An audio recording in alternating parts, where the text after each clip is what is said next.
When we consider games, it's often from the perspective of a participant, that of the player about to engage with the game at eye level, one-to-one. But why is it we treat games like this? Why do we approach them with open arms, ready to participate and engage?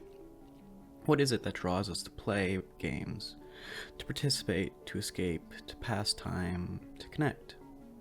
To try to understand this, we first must take a piece and consider what is it about games we enjoy? While it's easy to say the worlds, the stories, the patterns, there's something greater that draws us in. It's the presence of control. The control we have as players, from our character's movement, the camera, aiming, shooting, to the world, story, and the game itself, shapes our experience of a game, and is what draws us into them. Keith Stewart from The Guardian brought forward the following on the matter of control as agency. For most of us, control is limited and ephemeral. We have jobs to do, people to care for, rules to follow. There are complex cognitive behaviors, from superstitions to compulsive gambling to obsessive-compulsive disorders, through which the desire for or belief in agency express themselves. And I think this is actually what video games are about. They are simply about providing a sense of control, rather than necessarily about making us feel like superheroes. Video games merely have to confirm us as sentient agents in order to function. Stewart argues that with games, we are seeking to provide ourselves control in some form or another, and I can't help but to agree with that sentiment. Games give us a sense of true agency over how we participate and, in a way, what happens, while still constrained by the limitation of a game's mechanics, its engines, or story. We are still given even an ounce more of agency than we possessed before we launched the game. However, when discussing the player's control, we must also consider how the game itself is intertwined with this, how the game does or does not give the player their agency and control. As this essay progresses further, you, the viewer, the player, will be presented with a series of options. You may direct this essay however you choose, with or without the assistance of my prompts. Consider in this manner how your control affects your experience. How does this essay, my essay, your essay, grow and develop as the segments change?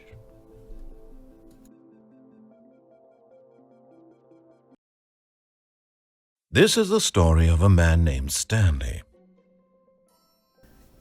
How control and agency are present in a game most importantly depends on how it's provided to the player.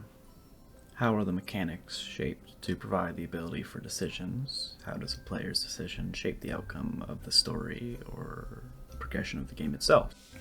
In the Stanley Parable, we find that through the story, the mechanics, and the narrator, the player is given an enormous amount of control and agency. The player is able to exercise this control in almost every sense. The player controls the camera, their own movement, the decisions they make, how the story develops and changes, and while they are still constrained by the base elements of the game, like the paths that have been written and limitations of the engine, ultimately the player is given free reign over themselves and what is shaped around them. They possess control over the game itself and what occurs. We, as Stanley, as the player, get to decide if the narrator is listened to or not. We make the decision whether to follow the path, jump to our deaths, to, well, do whatever we can. As a result, wherever we end up, we feel connected and as though our choices have directly caused it. If Stanley is free or not is our doing alone. We weren't forced by a failed QTE or a mandatory cutscene, sans the opening, and ultimately have done solely as desired.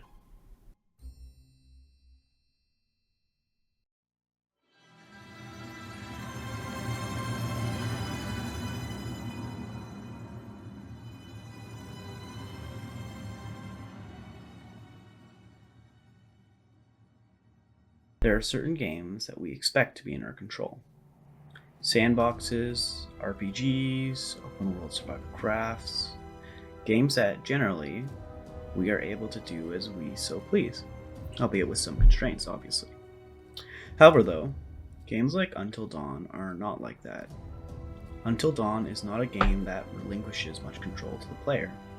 They are actively restrained by cutscenes, QTEs, and otherwise what the story has planned.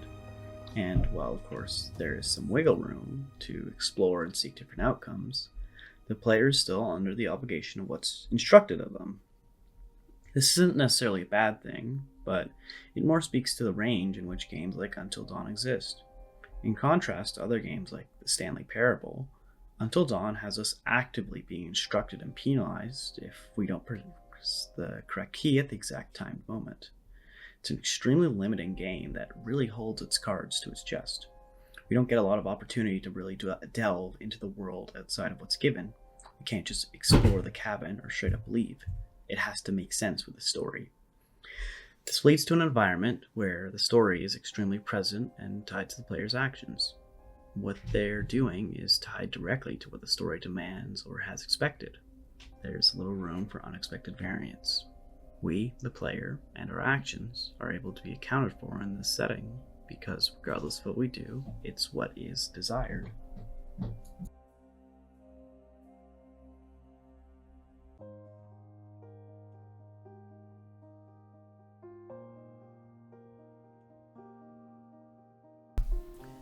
Player control is not just important in the ways like whether a player is going to proceed with a quest or not, but importantly, how they get to participate in the game itself. What ways and what options are before them? How will they be restricted or free to play? In Hue, this leads to an environment where solving puzzles and problems is left to the player's own devices. While there's one solution, we aren't constrained by limitations like lives or a timer that may affect how we reach said solution. As a result, when we play Hue, and while we're expanding our arsenal of colors, we still remain close to the story itself. When we listen to notes from Hue's mother, whether we want to or not, it feels connected to our playstyle. Regardless of how we played or how good we were, once we completed the necessary steps, we're still brought back to the story. It makes our actions feel connected, like regardless of how we got there, it still had a meaningful impact on the story itself. The ability to decide and figure things out for ourselves connects back to the story moving and progressing in ways that matter to us.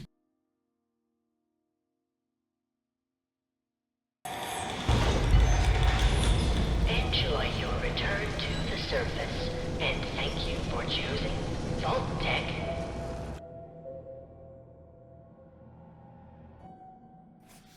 Player agency, while important to creating branching narratives, free-flowing gameplay, the feeling of overall freedom, and to achieve a feeling of control over the game world, must be managed in order to strike a fine balance. There's a line that, when crossed, sacrifices the story or the world of the game in exchange for more control to the player. And meanwhile, this can either be great or detrimental to a game. Most importantly, the outcome is that the story can feel much less meaningful or impactful. If the player's character was in such a rush to find their son, then why the hell did they go straight to a fucking theme park? This is where Fallout 4 struggles. The sheer amount of freedom empowering a player leads to scenarios where they really don't have to follow the story set forth for them by the writers. For example, upon exiting Vault 111, I just walked away. Not to my home, not to meet Codsworth, and not to start the quest line, but just away. And this is perfectly acceptable by the game. Nothing really stops me from doing this. I'm still able to progress and level up normally, complete quests, build settlements, etc. In this manner, though, the story suffers. Nate, the man who just watched his wife be murdered and infant son kidnapped, just doesn't care apparently. He doesn't hunt down Kellogg or try to find his son, he just walks away. We find the story disempowered as a result of player control. It lacks the ability to convince or get the player to progress it as part of the experience unless they willingly agree to it. And yet, to the argument that this is still creating a story, I respond, it is. That's true. There is a story being created through the player's choice. The sole survivor is actually a terrible father who has found a new calling of home decoration in the apocalypse. That's absolutely a story. However, this isn't the game's initial story. This is ours. We take space for the story from Fallout 4, which isn't necessarily a bad or unwanted thing, but it is absolutely a facet of the game. The sheer amount of freedom sees that if the player chooses to, they can make the game's story a mere background detail to the one they wish to tell themselves. Even when reconnecting to the story itself, we can still find disempowerment occurring. A boss fight that's meant to show how powerful and fierce an enemy is can be crushed in one fell swoop because we've been grinding. The first time I fought Kellogg, I obliterated him into 1,000 tiny little chunks with a mini nuke launcher before he managed to say a word. He's not this badass murderer we've been led to believe. To me, he was a target, and then a paste smeared across the walls. Games like Fallout 4 take the approach that player agency is the most important aspect, not their story, and as a result, they choose to empower the player first and foremost.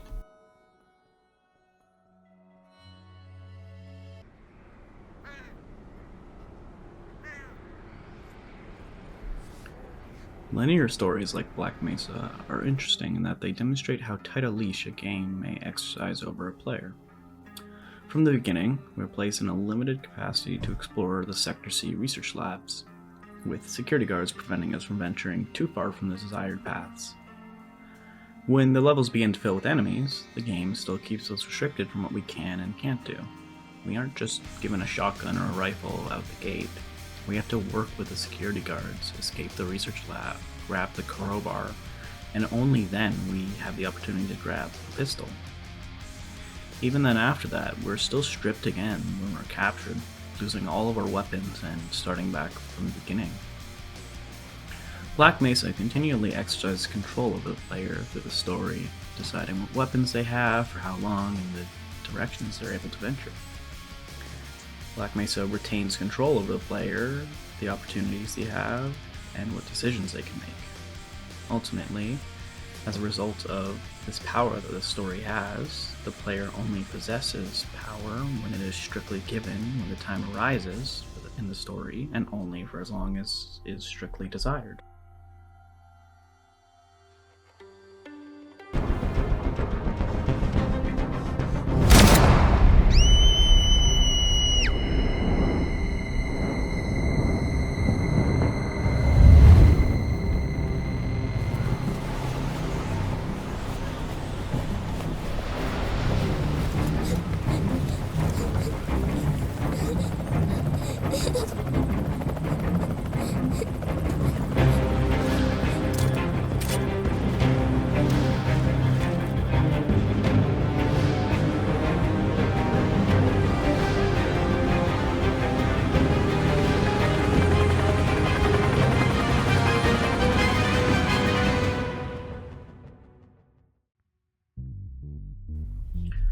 Rarely in media do stories provide control.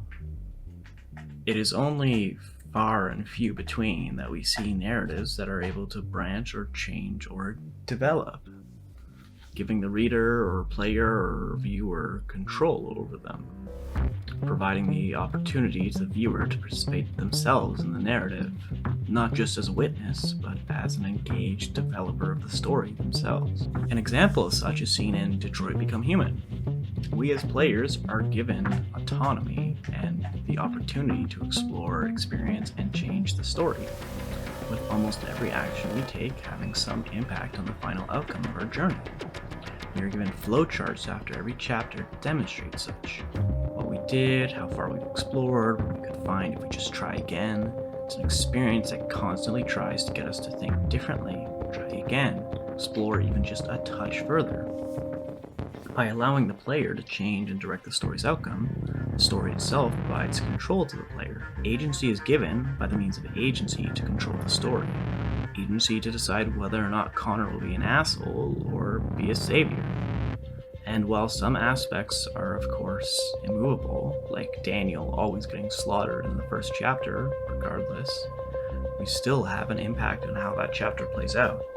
And that empowerment that we experience, that agency that we are given, are only because of the story.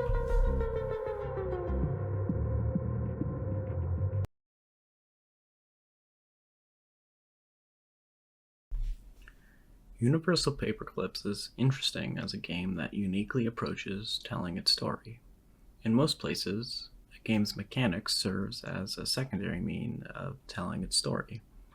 What the player actually does is second to the story being told. Meanwhile, in Universal Paperclips, the entirety of the story is dependent on the player progressing mechanically. The mechanics are the devices behind telling the story. Not NPCs, not dialogue, but the clicking, the research trees, the messages that occur when you level up. By progressing further is how we discover the story. The hypnodrones and the rogue probes are all mechanically driven that just so happen to be also pieces of the story. We are able to take them and put them together through playing and experiencing and upgrading. Most notably, this mechanically driven story can be entirely unnoticeable if you're not looking for it. You can just turn your brain off and play the game and miss the story completely.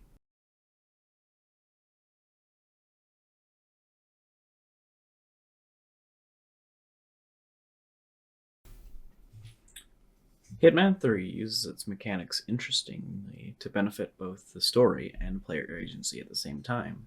These mechanics, the target missions, different methods of kills, and ways of reaching a target, all contribute to the game's story and player decision making.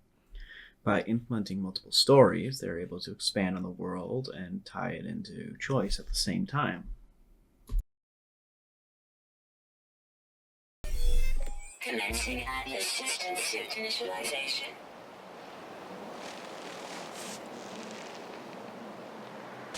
Life support systems activated. Shield kinetic system online. While mechanics can serve to improve a story, whether that's by providing a goal for a player to work towards, or nudging them back on the right track, or even just telling the story itself, there's an additional factor that we need to consider. In No Man's Sky, HABs, mechs, and more all seemingly exist as mechanics that don't have any significance to the story. The mechanics in No Man's Sky don't achieve any story progression, they don't direct us towards it or aid it, they just exist. There isn't necessarily an issue with that, but it is absolutely a factor we must consider when examining games. Mechanics can exist entirely separate from the story itself and without any relevancy to it. What is important, though, is if those mechanics detract from the story by being unrelated to it. In No Man's Sky, the story being such a faint aspect of the game means that there really is little loss by having mechanics being separate from the story. Meanwhile, in another game that has the story more prevalent, that may be a negative to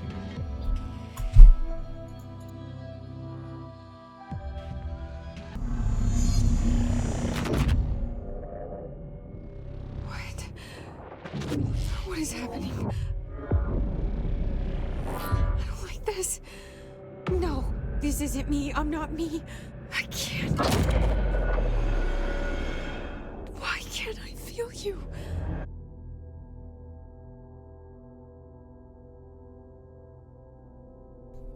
In story-based games, it's important that methods to attract the player towards the story are implemented not just in the story itself, but also in the core gameplay of the game. If the player becomes completely infatuated with the gameplay, you risk them getting distracted and moving away from the story. That's why games like Control have mechanics that steer the player back towards the story. In Control, that means that weapon mods, abilities, and new enemies are all locked behind progression in the story. Control takes us and requires that to progress mechanically, we have to participate in the story itself. We have to work to achieve new unlocks by making steps towards the story. There's not a way to avoid it. You have to fight the bosses and move deeper into the oldest house if you want to mechanically progress and unlock further. These mechanics serve to steer the player towards the story. Regardless of what the player individually wants, they are undoubtedly in the end going to get directed back towards the story.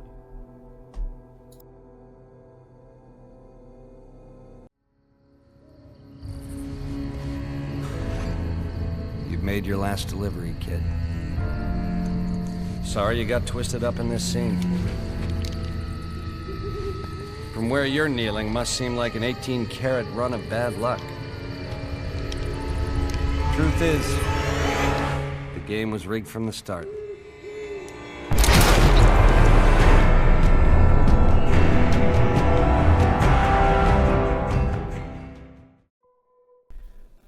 Players are a fickle thing, and in playing a game, there's a present need for supervision to ensure that they are achieving what is desired of them towards the experience. In role-playing games, though, there's a careful line between ensuring a player does not stray too far from the desired paths and wholly devaluing their experience. Fallout New Vegas takes this and plays with it in an interesting manner. In the story, it's desired that you traverse the map in a U-shape before reaching New Vegas, leading you to visit Prim, the Mojave Outpost, Camp Searchlight, and more in the desired order. In order to achieve this, the game fills the valley between Good Springs and New Vegas with murderous deathclaws and scatters warnings about. And while the player can absolutely ignore them, the difficulty to get past and reach New Vegas is incredible. In this manner, the game uses mechanics to influence the player decision towards a desired goal while still enabling their decisions. The disincentive to going through the valley often overwhelms the advantage of just trying for it, though. The player remains empowered in their ability to think and decide for themselves, while the game is able to retain a semblance of control over what does or doesn't occur.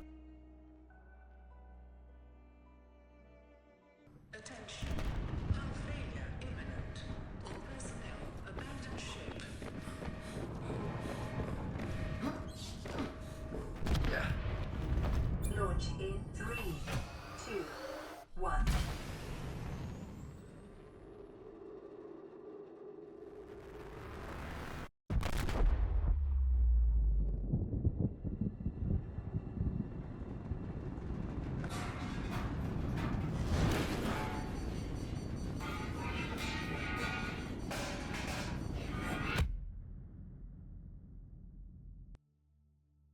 In games, there's really few ways that the developers can communicate between themselves and the player directly. Especially so when you take out the ones that break the fourth wall or are so overt they might as well be.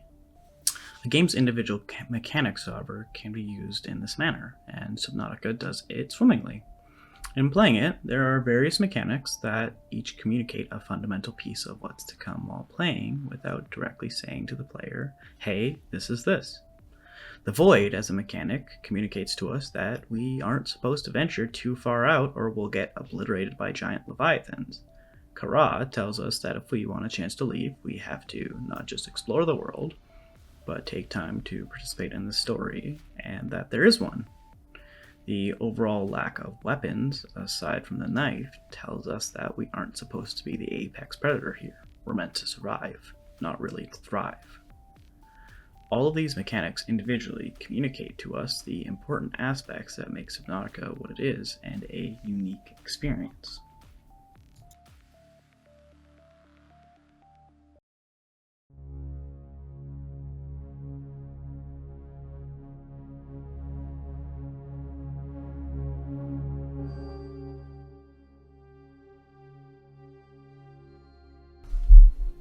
Emergent narratives are those that are created as a result of gameplay. In Stellaris, this is achieved through the mechanics of the game itself, rather than via a player's own imagination. Stellaris' research trees, exploration, and colony development don't just tell stories, but they create them. In my playthrough, the story evolved of an interstellar corporation that fell to the Great Khan and constantly struggled with pirate raids. This was not just a story that was pre-written, but one that was written as I played the game, as the mechanics and my playstyle intertwined. Meanwhile, the embedded narratives in archaeological finds and worlds come second to that emergent story, placing the player's own gameplay first and foremost. In this way, the player is prioritized, and together, in coordination of mechanics and gameplay, the story is written and developed before one's own eyes. It's a true collaboration of efforts.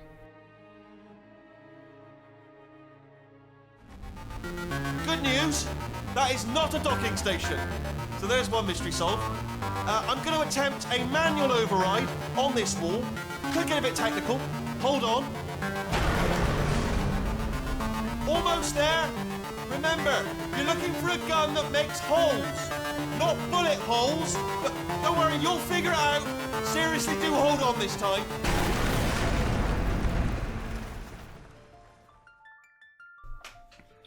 A game's progression defines how impactful actually playing it feels. If you spend an hour in a game and you feel that nothing has changed, then what's the point in investing more time in such a fruitless endeavor? Why devote more of your time if nothing's going to change, unless you're having a great time with what's pre-existing, which, while can be fun, eventually is guaranteed to get stale. Portal 2 takes this requirement and weaves it into its story, allowing for your progression in the game to actually feel as if this game is changing and developing. Not only does this make our time spent more meaningful, but it also improves the impact of the story. By having mechanics be shaped and developed by the story itself, rather than by the player's own actions, we have gameplay experiences that feel more story-focused, driven, and reliant. Rather than simply being present, the story is a fundamental pillar of what shapes our experience. In order to first get the portal gun, we're thrust, literally, along by Wheatley into the thick of it. As we see the story shape around us, so too does the testing environment. Again, literally. Things are repaired and changed, and new mechanics brought forward as the story develops and becomes more complex. And there's truly no way around it. There's no way to get that dual portal gun without being tossed in the incinerator by GLaDOS. You have to be smashed down a hole by Wheatley to find the gels. The story is our vessel behind reaching these new mechanics and changing the gameplay before us. It's by the story that we're able to develop our own control and the agency that we have as a player. The changes in loading screens, available portals, ways to manipulate and traverse puzzles all make the story feel more impactful and makes it feel connected with the playable experience itself.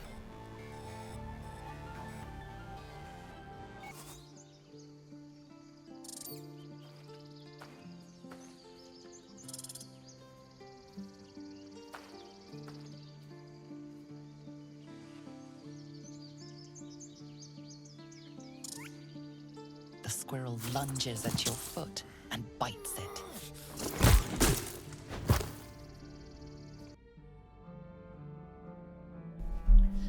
In making a satisfying story, games must make us involved in their outcome, whether that's through missions that are pre-planned or experiences that allow us to explore and reach different outcomes. Regardless, the player has a personal connection to the story. Baldur's Gate 3 effectively brings this into fruition by making the story fundamentally dependent on player control. Individual aspects of the story are all at the player's discretion. They can really just attack whoever they want, have the agency to complete which questline they so desire, just ignore who they want. Baldur's Gate places every step along the path of the story at our discretion, thus making it incredibly impactful. Our connection and work behind reaching the story, not just simply in playing the game, but in choosing what paths to follow and how we wish to shape the story, is what brings us closer to the game itself. It makes our outcomes feel more meaningful and impactful. Without the sheer amount of agency we receive, the connection to the story would feel far less. It wouldn't be ours. We wouldn't have felt like we made it, like we participated in it, like we helped shape it. We would feel more akin as if we were watching a movie play out before us, like we were simply directed to do whatever.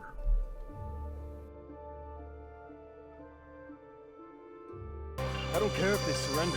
I'm killing me some bad guys. Now let the hostages go, and we'll talk like gentlemen. Time to face the music.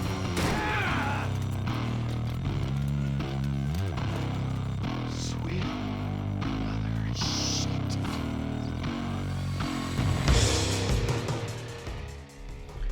In story-based games, the agency a player has comes under close scrutiny to ensure the game's story is able to remain, well, the basis of the game.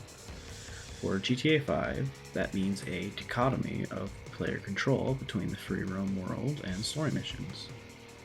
While in the free roam setting, control is entirely relinquished to the player. They can get in pursuits, do stunt jumps, start a new mission, slaughter civilians, get laid, or explore the world itself. There are very few constraints and plenty of options to choose from. However, though, what the player does in this state has very little impact on the story itself. Aside from potential heist crew, whether you robbed one gas station or 17, or whether you day traded up to being a millionaire, doesn't affect the story any further. Michael, Trevor, and Franklin still rob the banks, still need the cash to pay the FIB, still get exiled from the city. Once in the missions themselves, though, the player is very carefully restrained on what they can and can't do. There's no choosing to slaughter hostages or simply run another direction. You have to do as instructed if you don't want to fail. The game rescinds control from the player and disempowers them when the story comes into play. Their agency is strictly tailored to what is best for the story. In this light, player control is shown to be something that must be carefully managed when in contrast to a non-decision based story. GTA 5's story is not one made with agency in mind. GTA 5's story is not one made with agency in mind. Therefore, a degree of control over agency must be exercised to avoid compromising the story itself.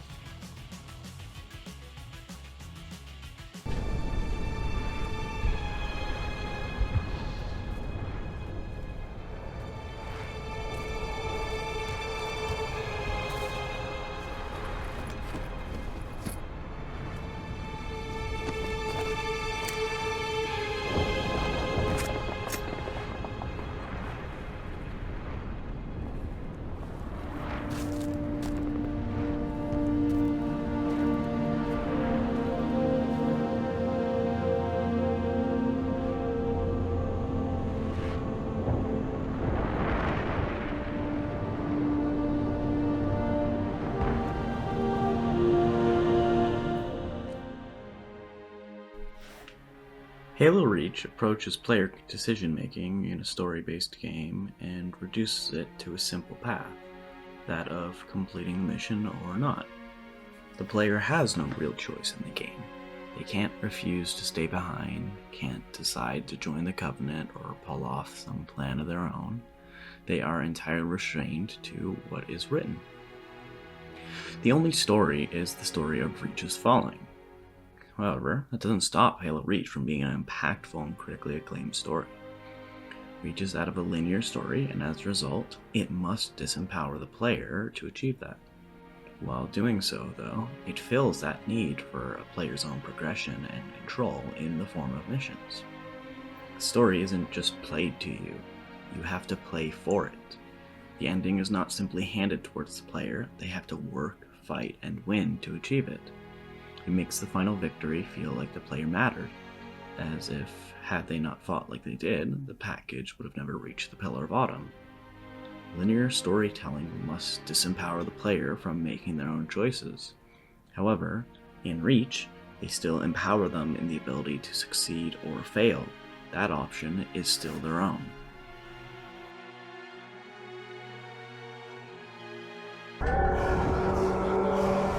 Killing them quick, do ya? Too bad for you. I like killing them slow.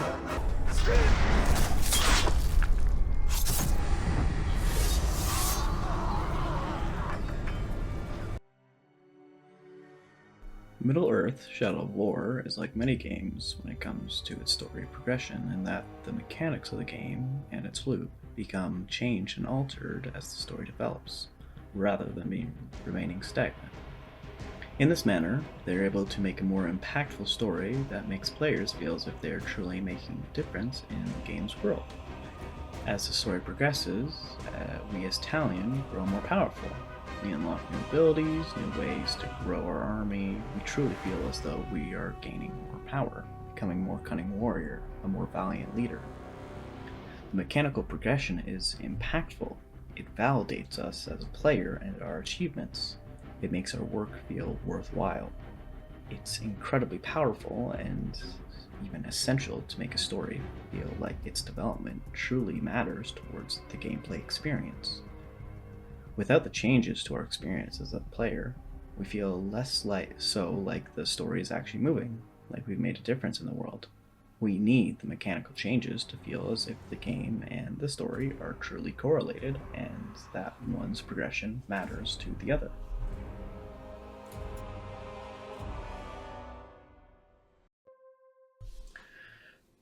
First and foremost, I am utterly exhausted and it is 12 in the morning, so I'm going to make this brief. For the record, I apologize for the Hitman segment, but as is clear, I am so done with this. I don't have some fancy conclusion prepared where I magically connect all the segments and wrap it all up nice and tidy. My cats are playing with bells, and I have no semblance of life left in my voice. But what I do have is instruction. Think about what you watched and how you came about this, your journey. Why did you choose to go down the path you chose? How did it affect your experience? Did you choose familiar segments that made the whole thing feel like I'm just constantly repeating myself? Or did you mix it up? Explore beyond your normal boundaries? Have some games spoiled for you that you otherwise never would have played? Why did you go the way that you did? This essay isn't really about my control over you or your control over the video, but it's about exploration. Your exploration into how this video plays, how to watch it, what to think about it. My exploration into games and player agency as a concept. I may be exhausted, but regardless, I've left myself a lot to think about when it comes to examining games, and I hope there's some familiarity in that. Why does player agency matter? Ask yourself that, and maybe you'll find some answer, or maybe you won't. I don't know.